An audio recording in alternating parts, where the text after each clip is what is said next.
भाई स्टिंग के चारों एपिसोड देखकर मेरा तो भाई पूरा दिमाग खराब हो गया। ट्विस्ट इतने भी ज्यादा शॉकिंग है कि भाई मुझे प्रोसेस कर पाना मुश्किल हो रहा है। एपिसोड 4 की एंडिंग भाई अंदर अंदर तक हिला कर रख देती है। भाई विल ने फाइनली अपनी पावर्स को अनलॉक कर लिया। डेमोगैन, जिसने की कैरन व्हीलर को इतने बुरे तरीके से घायल किया कि अब वो जिंदगी और मौत के बीच में लड़ रही है, उसका चुंच कर बदला लिया है विल वायर्स ने, उनको मच्छर की तरह मसल कर। मैक्स और होली का माइंडस्केप एडवेंचर। विल को पावर्स कहां से मिली? वेगना का असली प्लान क्या है? कल ही वापस क्यों आई?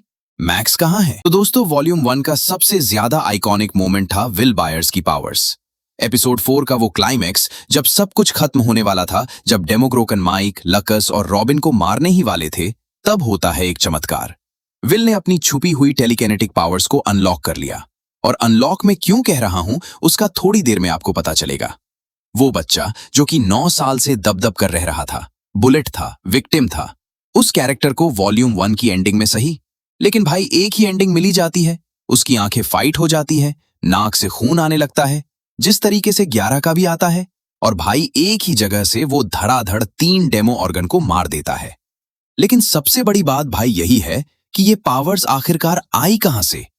तो इसको समझने के लिए हमें 1987 से 1983 में जाना पड़ेगा।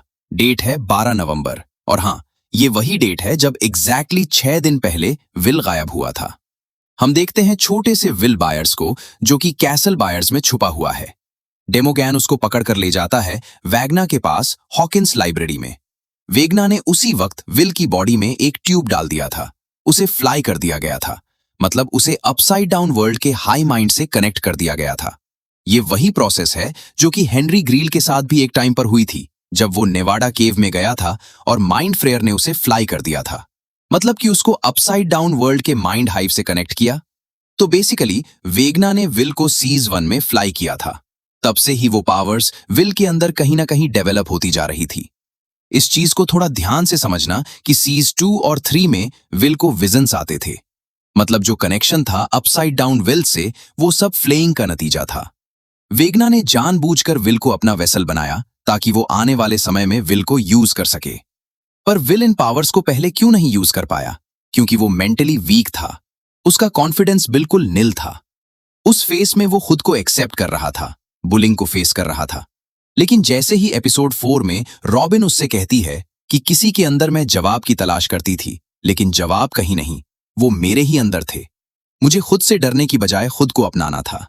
ये एक लाइन विल के दिमाग को पूरे तरीके से खोल कर रख देती है। वो ये रियलाइज करता है कि उसको किसी की भी जरूरत नहीं है, वो खुद काफी है। और वैगना भाई जब उसको ब्लेम देना चालू करता है कि वो कमजोर है, उसको तोड़ना सबसे ज्यादा आसान है, तब विल अपनी गुस्से वाली यादों पर ज्यादा फोकस करता है, जैसे कि 11 और वैगना भी करते हैं। वो अपनी अच्छी अच्छी मेमोरीज को याद करता है, जहां पर कि पहली बार उसने जनाथन के साथ मिलकर कैसल बायर्स का निर्माण किया था, उसकी माइक के साथ फ्रेंडशिप और अपने लव वंस। डेफिनेस ने ऑफिशियली भाई इस चीज को कंफर्म भी किया है कि सीजन 5 में विल की एक पूरी हीरोइक जर्नी रहने वाली है।